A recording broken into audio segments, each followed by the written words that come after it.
তারেক রহমান খালি ধরা গেতেছেন।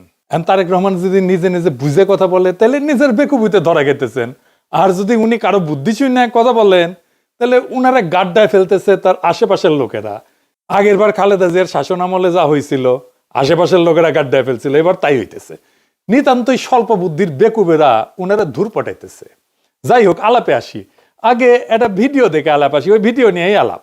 আসেন দেখেন। বর্জ্য ব্যবস্থাপনা নিয়ে বিএনপির কোনো প্ল্যান আছে কিনা এই বিষয়ে আমি জানতে চাচ্ছি। ঢাকায় কম বেশি প্রতিদিন 7,000 টন আবর্জনা জমা হয়, 7,000 টন।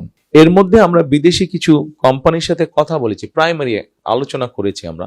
তারা মোটামুটি ভাবে এক্সপার্ট, সেটা হচ্ছে যে ময়লা থেকে তারা বিদ্যুৎ তৈরি করে।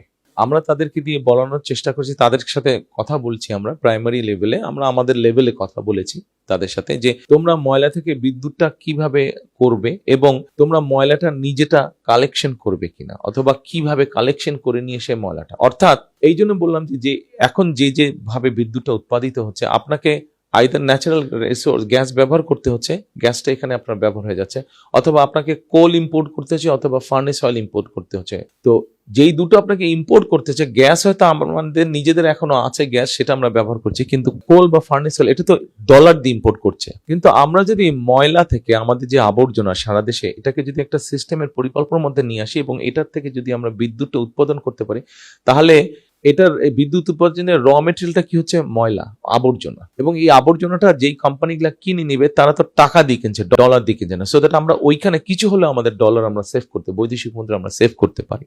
আমরা এইভাবে বিষয়টি পরিকল্পনা করছি। দেখেছেন, একজন তরুণ প্রশ্ন করিচ্ছে বর্জ্য ব্যবস্থাপনায় বিএনপির পরিকল্পনা কি? আচ্ছা আচ্ছা, বলেন তো, এটা একটা তরুণের জন্য স্বাভাবিক প্রশ্ন। আর যেই মানুষটা দেশের প্রাইম মিনিস্টার হওয়ার রেসে আছে তারে করার মতো প্রশ্ন এটা। একজন তরুণ জিজ্ঞেস করবে তার জীবনের সংকট, সম্ভাবনা, স্বপ্ন নিয়ে। তরুণদের নেতৃত্ব নিয়ে আসার কি পরিকল্পনা আছে, ওদের চাকরি ক্যারিয়ার কি হবে, বিদেশে এক্সচেঞ্জ প্রোগ্রামে যাইতে পারবে কিনা লেখাপড়ার জন্য, স্কলারশিপ পাবে কিনা, তরুণ উদ্যোক্তাদের নিয়ে কি পরিকল্পনা, আমাদের ট্রেনিং দিবেন কিনা। আর ওই বয়সে তো সে প্রেম করবে, গান গাইবে, ঘুরবে, বেড়াবে, সাঁতরায় পদ্মা পার হবে, সারা রাত আড্ডা দেবে, বৃষ্টির মধ্যে প্রেমিকার হাত ধরে ঘুরবে, ব্যাঞ্জো জাম্পিং করবে, দুনিয়া উল্টে দেওয়ার স্বপ্ন দেখবে, তা না বর্জ্য ব্যবস্থাপনা। ওর মাথাত বর্জ্য ঢুকিছে। হ্যাঁ, এটা শিখে দিছে বিএনপির কেউ, আমি শিওর। আর তারেক রহমানকে বলছে যে এটার উত্তর দিবেন, মানে দেখাবি তারেক রহমান কত জানে। দেখিছো ঢাকাত নিত্যদিন কত হাজার টন বর্জ্য উৎপাদিত হয়, সেটাও লিডারের মাথাত আছে। এটা একটা বানানো স্টেজ প্রশ্ন আর উত্তর। আপনারা আবার এইবার এখন শোনেন, শুনলে বুঝবেন যে এইটা বানানো একটা স্টেজড একটা প্রশ্ন এবং উত্তর। শোনেন। বর্জ্য ব্যবস্থাপনা নিয়ে বিএনপির কোনো প্ল্যান আছে কিনা এই বিষয়ে আমি জানতে চাচ্ছি। ঢাকায় কম বেশি প্রতিদিন 7,000 টন আবর্জনা জমা হয়, 7,000 টন। এর মধ্যে আমরা বিদেশি কিছু কোম্পানির সাথে কথা বলেছি, প্রাইমারি আলোচনা করেছি আমরা। তারা মোটামুটি ভাবে এক্সপার্ট, সেটা হচ্ছে যে ময়লা থেকে তারা বিদ্যুৎ তৈরি করে। আমরা তাদেরকে দিয়ে বলানোর চেষ্টা করছি, তাদের সাথে কথা বলছি আমরা প্রাইমারি লেভেলে, আমরা আমাদের লেভেলে কথা বলেছি তাদের সাথে যে তোমরা ময়লা থেকে বিদ্যুৎটা কিভাবে করবে এবং তোমরা ময়লাটা নিজেটা কালেকশন করবে কিনা, অথবা কিভাবে কালেকশন করে নিয়ে এসে ময়লাটা, অর্থাৎ এই জন্য বললাম যে এখন যে ভাবে বিদ্যুৎটা উৎপাদিত হচ্ছে, আপনাকে আইদার ন্যাচারাল রিসোর্স গ্যাস ব্যবহার করতে হচ্ছে, গ্যাসটা এখানে আপনার ব্যবহার হয়ে যাচ্ছে, অথবা আপনাকে কোল ইম্পোর্ট করতে হচ্ছে, অথবা ফার্নেস অয়েল ইম্পোর্ট করতে হচ্ছে। তো যেই দুটো আপনাকে ইম্পোর্ট করতে হচ্ছে, গ্যাস হয়তো আমাদের নিজেদের এখনো আছে গ্যাস, সেটা আমরা ব্যবহার করছি, কিন্তু কোল বা ফার্নেস অয়েল এটা তো ডলার দিয়ে ইম্পোর্ট করছে। কিন্তু আমরা যদি ময়লা থেকে আমাদের যে আবর্জনা সারা দেশে, এটাকে যদি একটা সিস্টেমের পরিকল্পনার মধ্যে নিয়ে আসি এবং এটার থেকে যদি আমরা বিদ্যুৎটা উৎপাদন করতে পারি, তাহলে এটার বিদ্যুৎ উৎপাদনের র মেটেরিয়ালটা কি হচ্ছে? ময়লা, আবর্জনা। এবং এই আবর্জনাটা যেই কোম্পানিগুলা কিনে নিবে তারা তো টাকা দিয়ে কিনছে, ডলার দিয়ে কিনছে না। সো দ্যাট আমরা ওইখানে কিছু হলে আমাদের ডলার আমরা সেভ করতে, বৈদেশিক মুদ্রা আমরা সেভ করতে পারি। আমরা এইভাবে বিষয়টি পরিকল্পনা করছি। বুঝবার পারছেন তো, এখানে তিনটা গুরুতর সমস্যা আছে তারেক রহমানের। হ্যাঁ, তারেক রহমানের। আমার ক্ষুদ্র ভ্রাতার ভগ্নীরা কবে, দাদা আপনি তো তারেক রহমানের সবকিছুই ধরিচ্ছেন, না ধরে উপায় কি? আওয়ামী লীগকে ফেরাবে, ইন্ডিয়ার সাথে সিস্টেম হয়ে গেছে বিএনপির, আমরা তো বসে থাকতে পারি না। যাই হোক, আসেন একে একে দেখি কি কি ঝামেলা করেছে তারেক রহমান নিজেই। প্রথম ঝামেলা, তারেক রহমানের স্টেটসম্যান বা রাষ্ট্রনায়ক হচ্ছে তো দক্ষতা দেখাতে পারতেছেন না, এখানেও পারেন নাই। উনি মাইক্রো ম্যানেজমেন্ট করতেছেন, মানে বর্জ্য ব্যবস্থাপনা কি হবে সেটা নিয়ে ইনভলভ হইতেছেন। এটা তো রাষ্ট্রনায়কের ইনভলভ হওয়ার জায়গা না, এটা রাষ্ট্রনায়কের কাজই না। ডেটা রাষ্ট্রনায়ক মাথায় রাখে না, তথ্য রাষ্ট্রনায়ক মাথায় রাখে না। ঢাকায় প্রত্যেকদিন কত বর্জ্য উৎপাদন হয় সে ডেটা তো অবশ্যই একজন রাষ্ট্রনায়ক রাখবে না। 2 নম্বর হচ্ছে এই কাজটাও যে করতেছে, এই কাজটা যদি দক্ষতার সাথে করতেন উনি, তাহলে কথা ছিল যে না উনি বুঝেন ব্যাপারটা, বুঝে কথা বলছেন, পরিকল্পনাটা সলিড আছে। তা তো না, উনি বুঝেছেন আদা, ভুল বুঝতেছেন পুরাটা। আর এই কাজটা উনি করতেই পারবেন না, একেবারেই পারবেন না। বুঝায় বলি আসেন, উনি যে একেবারেই বুঝেননি ব্যাপারটা, এটা আসেন আমরা বুঝে দেখি। বর্জ্য দিয়ে বিদ্যুৎ উৎপাদন করে যে পশ্চিমা দুনিয়া, বর্জ্যকে কাঁচামাল ধরে নিয়ে না, মানে এটা বর্জ্য ব্যবস্থাপনার একটা পার্ট। বর্জ্য দিয়ে বিদ্যুৎ উৎপাদন করা, বিদ্যুৎ উৎপাদন সেকেন্ডারি, বর্জ্য ব্যবস্থাপনা প্রাইমারি। ভাত রাখতে গেলে যেমন মার হয়, তেমন একটা বিশেষ পদ্ধতিতে বর্জ্য ব্যবস্থাপনা করতে গেলে বিদ্যুৎ উৎপাদন করা হয়। হাঁটতে গেলে যেমন পেশাব বের হয়, ওই ঠিক ওই রকম।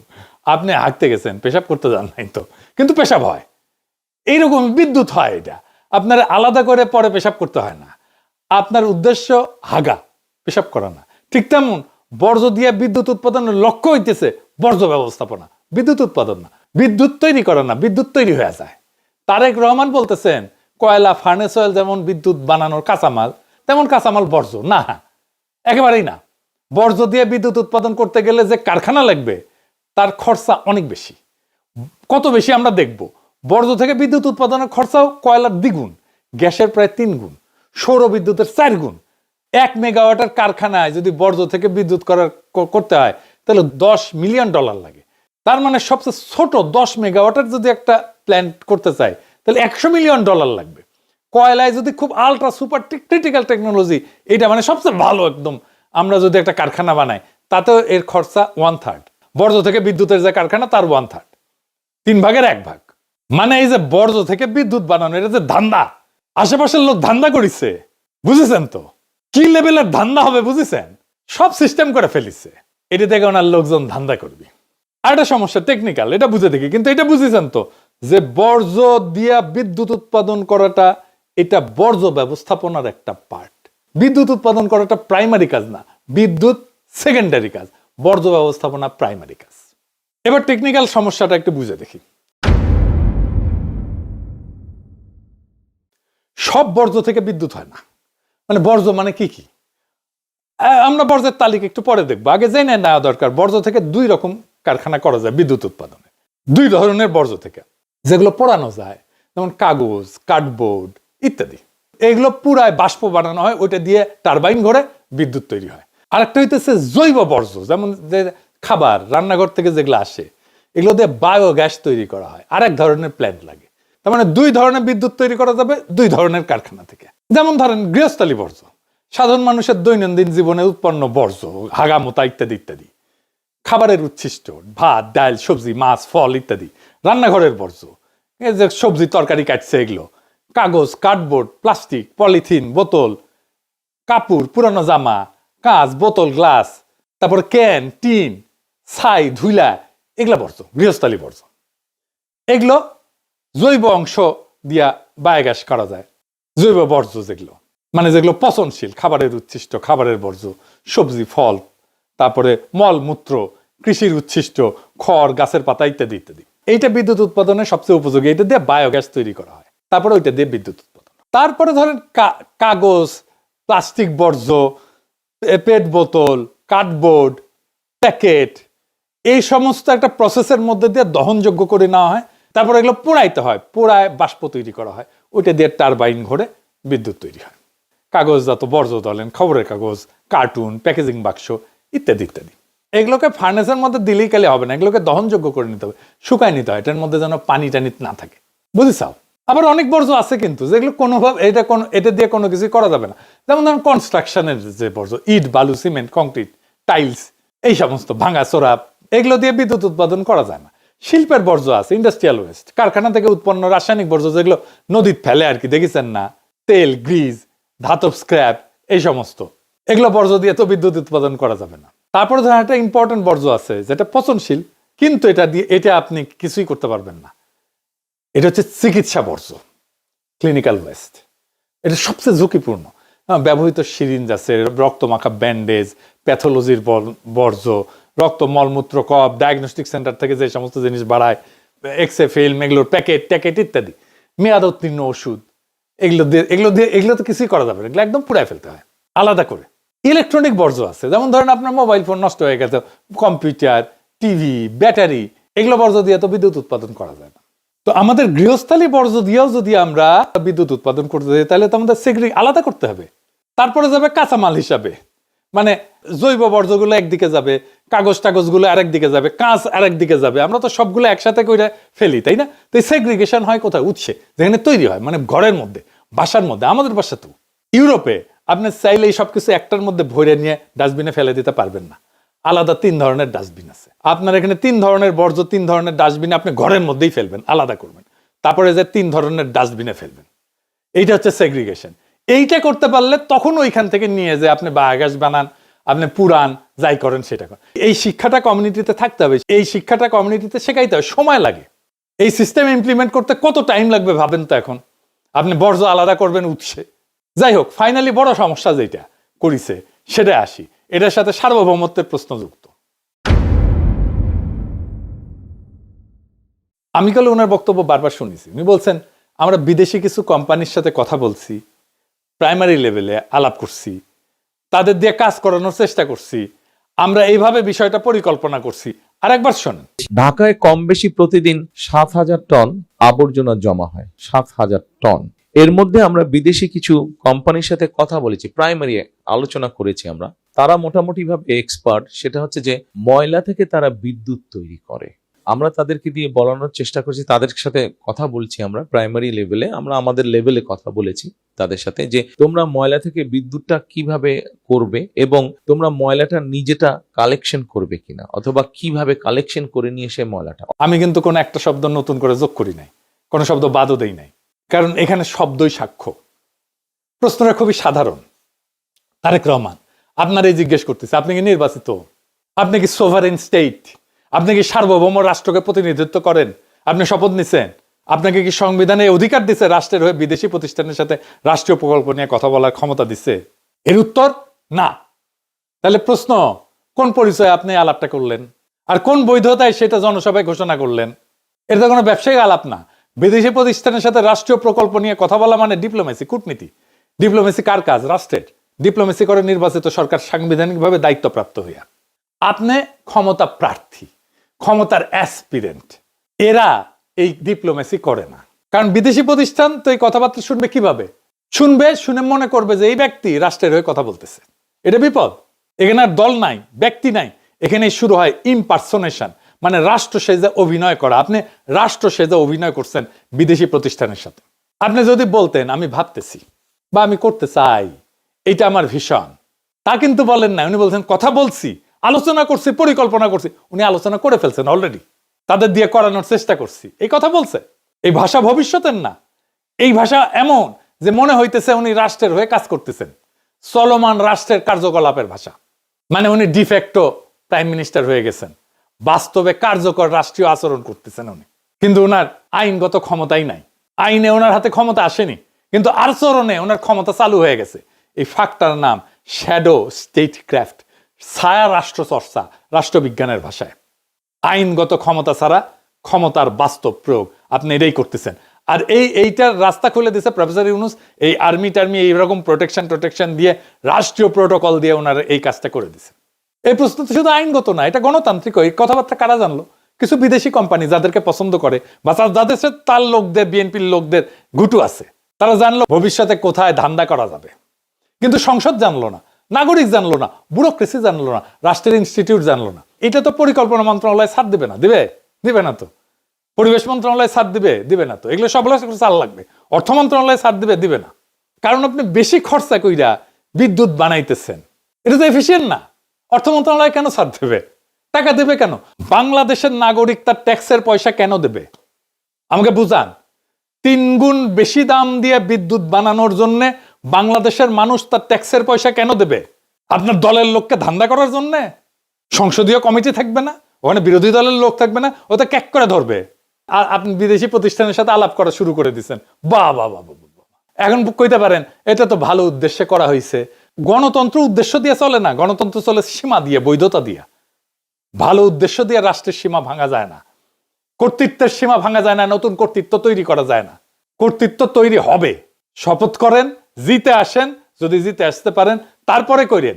ইতিহাসে কোথাও কোথাও নির্বাচনের আগে এই ধরনের যোগাযোগ হয়েছে, আর ইতিহাসে সেই ঘটনাগুলোকে কি নাম দিছে জানেন? এগুলো অবৈধ, অনৈতিক, বিপজ্জনক, রাষ্ট্রীয় সীমা লঙ্ঘন।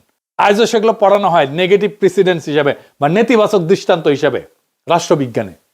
দক্ষিণ ভিয়েতনামের সরকারের সাথে নিক্সন নির্বাচিত হওয়ার আগে এরকম একটা আকাম করেছিল দক্ষিণ ভিয়েতনামে, প্যারিসে। তখন ভিয়েতনামের সাথে আমেরিকার একটা পিস টক হচ্ছিল, শান্তি আলোচনা হচ্ছিল।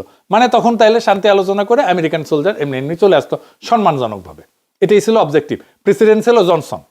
প্রেসিডেন্ট জনসনের সঙ্গে দক্ষিণ ভিয়েতনামের আলাপ চলতেছে। তখন নিক্সন কিন্তু নির্বাচিত হয় নাই। সে দক্ষিণ ভিয়েতনামে কইছে যে পিস টক ভেঙে দাও, আমরা নির্বাচিত হয়ে আসলে আরো ভালো ডিল দিব তোমাদেরকে। পিস টক ভেঙে যায়। এর ফলেই কিন্তু আমেরিকার লজ্জাজনক পরাজয় হয় ভিয়েতনামে।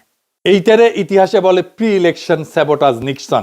এটা দিয়ে সার্চ দিয়ে দেখেন গুগলে। কিন্তু এই একটা জিনিস ইতিহাসে নাই, তারেক রহমান এটা ইতিহাসে নতুন করছে। নির্বাচনের আগে বিদেশি প্রতিষ্ঠানের সাথে রাষ্ট্রীয় প্রকল্প নিয়ে কথা বইলা সেটা প্রকাশ্য রাজনৈতিক বক্তৃতায় ঘোষণা করছে। তিনটা জিনিস একসাথে হয়েছে, প্রি ইলেকশন, ইলেকশনের আগে, ফরেন অ্যাক্টর, বিদেশি পক্ষ, পাবলিক ডিক্লারেশন, প্রকাশ্য ঘোষণা। এই তিনটার কম্বিনেশন গণতান্ত্রিক রাষ্ট্রে কখনো কোথাও ঘটে নাই, তারেক রহমান প্রথম করছে। আর এটা কোথাও ঘটে না, এটার কারণ খুবই পরিষ্কার। কারণ এটা করলে স্টেট পার্টির যে বাউন্ডারি, রাষ্ট্র এবং দলের যে সীমানা, এটা ভেঙে যায়। দল আর রাষ্ট্র আলাদা থাকে না। এখন আসি সবচেয়ে গভীর জায়গায়, রাষ্ট্র কি আসলে? রাষ্ট্র কোনো ব্যক্তির ভবিষ্যৎ স্বপ্ন না, রাষ্ট্র কোনো দলের আগাম সম্পত্তি না। রাষ্ট্র একটা প্রক্রিয়া, প্রসেস। রাষ্ট্র একটা ইনস্টিটিউশন। এই প্রক্রিয়ার ধাপ আছে। জনগণের ভোট প্রথমে, সাংবিধানিক দায়িত্ব তারপরে প্রাতিষ্ঠানিক সিদ্ধান্ত। তিনটা ধাপ আছে। এই তিনটার একটা বাদ দিলে রাষ্ট্র থাকে না, থাকে ব্যক্তিগত শাসন। তারেক রহমান তার ব্যক্তির শাসন চাপাই দিতে চাইতেছে বাংলাদেশের উপরে। উনি ভোটের আগেই রাষ্ট্রের মতো কাজ করতে শুরু করছেন। তার মানে তারেক রহমান বলতেছে রাষ্ট্র জনগণের না, রাষ্ট্র আমার সম্ভাব্য সম্পত্তি। এটাই গণতন্ত্রের মৃত্যু। তারেক রহমানের হাত ধরে আসতেছে গণতন্ত্রের মৃত্যু। গণতন্ত্র মানে যা খুশি তাই করা না। গণতন্ত্র মানে কে কবে কথা বলবে, কোন পরিচয়ে বলবে, কোন সীমার মধ্যে বলবে, সেইটা ঠিক করা। তারেক রহমানের এই বক্তব্য প্রমাণ করছে তারেক রহমান তার সীমা লঙ্ঘন করছেন। রাষ্ট্রের মালিক জনগণ, সিদ্ধান্ত নিবে জনগণ। আপনি তারেক রহমান না, আপনি রাষ্ট্রের মালিক না, এটা আপনার জমিদারি না। আপনাদের কি মনে হয় তারেক রহমান রাষ্ট্রনায়ক হওয়ার উপযোগী? উনি রাষ্ট্র চালাইতে পারবেন? উনি রাষ্ট্র বুঝেন? উনি তৈরি হয়েছেন রাষ্ট্র চালানোর জন্য? বিচারের ভার আপনাদের উপরে দিলাম। 24-এর বর্ষা বিপ্লব নিয়ে ওনার কোনো আলাপ নাই, কোনো আলাপ নাই। হাসিনা নিয়ে কোনো আলাপ নাই, আওয়ামী লীগ নিয়ে কোনো আলাপ নাই, ফ্যাসিবাদ নিয়ে কোনো আলাপ নাই। তাহলে কেন এত মানুষ রক্ত দিল? সে আলাপ আছে? নাই। মানুষ অন্তরের কোন আগুনে জ্বলা প্রাণ দিতে দ্বিধা করেনি 24-এ, সেটা নিয়ে কোনো আত্ম অনুসন্ধান নাই বিএনপির। আমরা কি এইভাবে বর্ষা বিপ্লবের আকাঙ্ক্ষার কবর দিয়ে দেব? আমরা কি তারেক রহমানকে আর বিএনপিকে ক্ষমতায় আনার জন্য লড়াই করছিলাম? আমাদের বাচ্চারা অকাতরে প্রাণ দিছিল, রক্তে ভাসায় দিছিলাম। রক্তের দাগ কিন্তু এখনো শুকায় নাই। কিন্তু তারেক রহমানের বক্তৃতায় তার কোনো ছাপ নাই। আমরা ওই লড়াই করিনি তারেক রহমান আর বিএনপিকে ক্ষমতায় এনে বসাবো। আমরা তাদের হাতে রাষ্ট্রকে দেব না, কোনোভাবেই দেব না যারা জুলাইকে বিশ্বাস করে না। আমরা তাদের হাতে রাষ্ট্রকে দেব না, কোনোভাবেই দেব না যারা জুলাইকে ধারণ করে না, জুলাইয়ের চেতনাকে যারা ধারণ করে না। আর এই সিদ্ধান্ত নিতে হবে আগামী 12ই ফেব্রুয়ারিতে। আপনার স্বপ্ন, আপনার মর্যাদা, আপনার ভবিষ্যৎকে লুট হয়ে যাইতে দিয়েন না। খোদা তাআলা আমাদের এই নিয়তকে যেন কবুল করেন। ইনকিলাব জিন্দাবাদ।